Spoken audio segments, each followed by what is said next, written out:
Hello. We're at part three, gender and differences and peers and stuff like that. This will be the last time we talk about kind of child development, and we're going to be moving on to adolescence the next time. So here we go. When we talk about gender, we often think there's this huge difference between the sexes, between males and females, and there are definite differences. Um, Women enter puberty 2 years earlier. They live about 5 years longer. They have 70% more fat. They're about 40% less muscle and about 5 inches shorter. However, women smell fainter odors. They express emotion more freely. They're 2 times more vulnerable to be depressed or have anxiety. And their eating disorder is 10 times greater. On the other hand, men are 10 times more likely to commit suicide than women. Just some differences there between the two differences, physical and mental differences. And there's definitely differences. But when we get right down to it, uh, the difference between males and females is actually very small. As you kind of see by this graph, this was done in the 70s on self-esteem. And as you can see, all women and all men generally, look at that, it's very close to each other here, have the same self-esteem or similar self-esteem scores. Big number of people were used to do this between males and females. So while there is a difference, these differences aren't as big as we might think. After all, we share 45, of 46 chromosomes, right? There's only one chromosome that we'll get to right down here that makes it any difference. All the other ones are the same. So these differences that we see there's definitely differences, but they're not as big as we might think. We're definitely more similar than different. Now, this nature of gender, right? As we all realize, the 46th chromosome, your mom always gives you an X chromosome, and the dad can either give you a X or a Y. So it's up to the man to decide what the sex is. If he gives you an X, you're going to be female. If he gives you a Y, you're going to have an X and a Y, then you're going to have a boy. So this 46th chromosome is the most important as far as the sex. The other ones are all unisex. All the other 45 are unisex. They go for both boys and girls. But this 46th one, and all this, if you get the Y, if you get the male chromosome, all it does is it tells your body to produce more testosterone for it. And it gets this big old testosterone bath around 7 days. And that helps to grow male sexual parts. And changes to the brain also occur. There's a little bit thicker parietal lobe. Women tend to have a bigger frontal lobe. Some other differences in that regard, but testosterone is the big difference. Women have testosterone, but men have a lot more of it. You may ask yourself the question: what happens if women, who is a woman, gets a lot of testosterone later on? And those are that can happen, and the woman might end up with male sexual parts, but they will act and feel like women. They might act more tomboyish growing up, but generally they're going to choose which way to be because the difference between sex and gender, right, is that sex is talking about exactly what it is. Are you XX or are you XY, right? What is biologically what is with you, right? So the women, regardless of how much testosterone they have, they're XX. Their sex is female. Their gender, what they identify with, that can change. They can identify more with males, or they can identify more with females. Normally, they identify with one or the other, and there's not a problem. So things like that can happen, but they're actually pretty rare. Now, the nurture of gender, we just talked about the nature of gender, what biologically makes it up. Now, I'm sure you've heard of social influences on gender. Actually, before we move on, just a real quick to talk about this, right? Review of the normal curve here. Remember, this isn't quite a normal curve, right? Because we have a longer source. So if you count this over here, this is going to be positively skewed or negatively skewed. The tail tails, right? The tail tells you which way it goes. So this will be a positive skew, right? Barely positive. It looks, if you knock that out right there and you just concentrate on this, it's a pretty much a normal curve. Also, look, this is pretty tall. The smaller the standard deviation, the taller the curve is, and the higher the standard deviation, the lower, the more flat the curve is. It would look like that. And remember, the standard deviation is the variance from the mean. So, right, if this is the mean right down the middle, how much variance is there between? Remember, one standard deviation. Actually, let's redraw it so it doesn't look so funky. Remember, within one standard deviation, we had what, 68% of all scores, and then within two standard deviations, we had 96% of all scores go in there. So remember, standard deviation variance from the mean. Taller means higher, lower standard deviation. Flatter means higher standard deviation. Just a quick review of that. All right, now back to nurture. Gender roles, society, and the environment, right? Nurture, when we talk about nurture, we're talking about the environment, oftentimes tell us and give us clues as to how boys should act or how girls should act.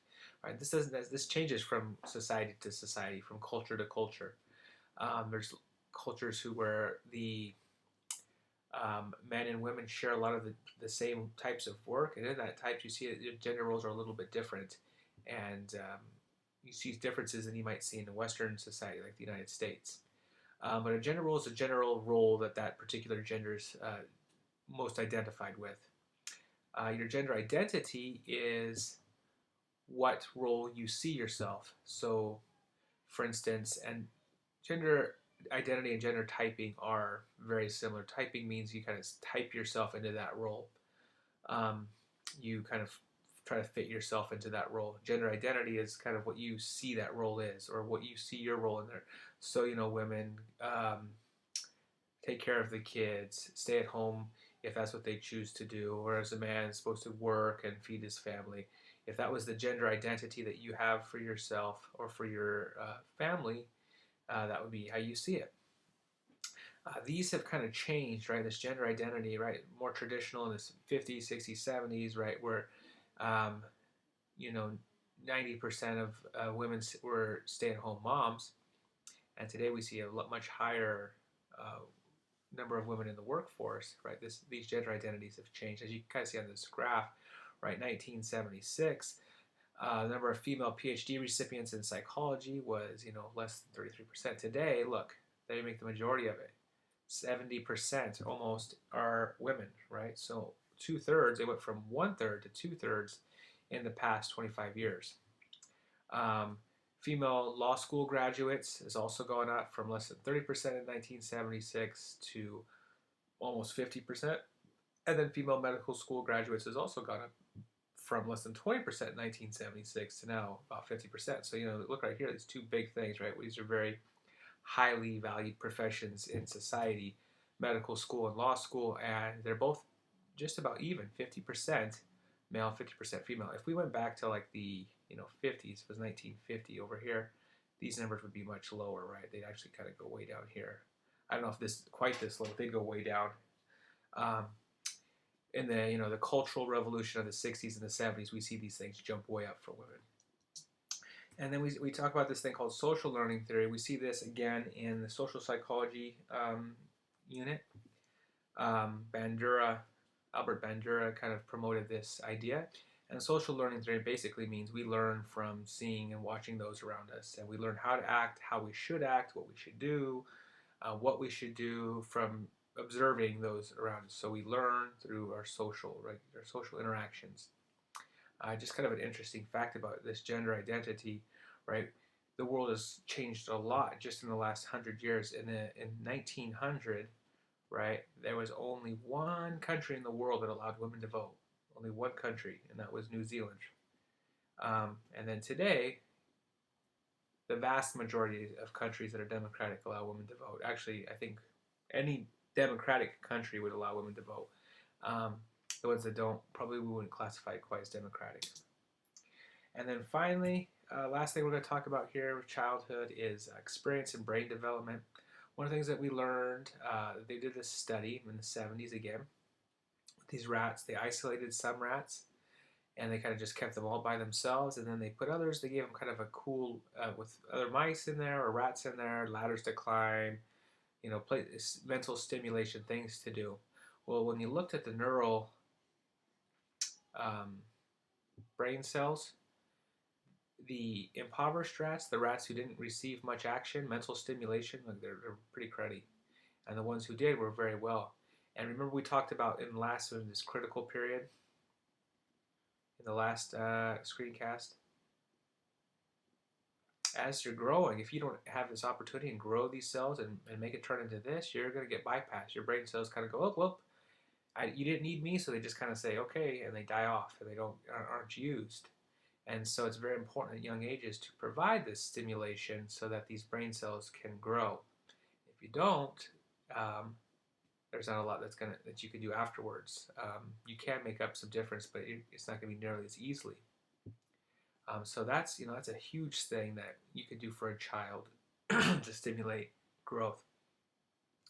Other than that, how much credit do parents deserve? Actually, studies show that about 10% of your temperament is due to your upbringing, to your parenting. So about 10% of your temperament, how you handle situations, is due to your upbringing, which means 90% was kind of there before. And this isn't a hard fact. This isn't cause and effect yet. This is just research that kind of points this direction. So you can take it with a grain of salt if you want, but it's it's a pretty significant number there, 10%, which kind of goes to show you that your parents or parenting doesn't have as much influence individually on people as possible. Who has a lot of influence is peers.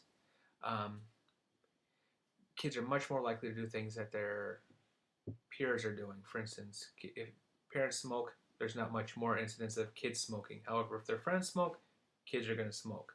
Kids do drugs, their parents do drugs, there's not much likely that their kids are going to do drugs. However, if their friends do drugs, kids are going to do drugs. So it's all about your peers. Now, how do parents fit into that situation? They help decide who their peers are, right? The neighborhood that you live in, the type of friends that you get to hang out with. Setting those types of standards can help influence that. And so it's important that parents play a role in keeping the peers on a high level, right? And so making sure that these peers aren't low lifes and that they're good people, so that their children will do things that are good. There's a kind of an funny story. Two twins separated at birth. Both had these really weird habits where they washed their hands excessively. They were super neat. Everything had to be in its perfect place. They'd wash their hands so much actually that their hands would get raw. They'd get red. When they were asked, what caused you? Why do you do your hands, wash your hands that much? Why are you such a way? The first brother goes, this is a response to my mom. My mom was a neat freak. And we're talking about his adopted mom. My mom was a neat freak, so I am a neat freak as well. The second one says, why do you wash your hands so much? He goes, it's a response to my mom. My mom was a slob, and so I needed to just be completely opposite of that. So two opposite reasons, two kids separated at birth, but yet they have the same exact identical twins, right? They share, their DNA is exactly the same. So kind of shows you there, points to this idea that your genes, play a big role. It kind of tells you that, parents need to take, or might think about taking less credit for really, really good kids and less blame for bad kids. As funny as that sounds, and just try to provide that environment that allows them to grow and provide, a loving home. And as we're going to kind of see with in moral development, with Kohlberg and some other things as we move on here, provide opportunities for them to reach these stages and meet the criteria that they need to meet, and children are going to succeed.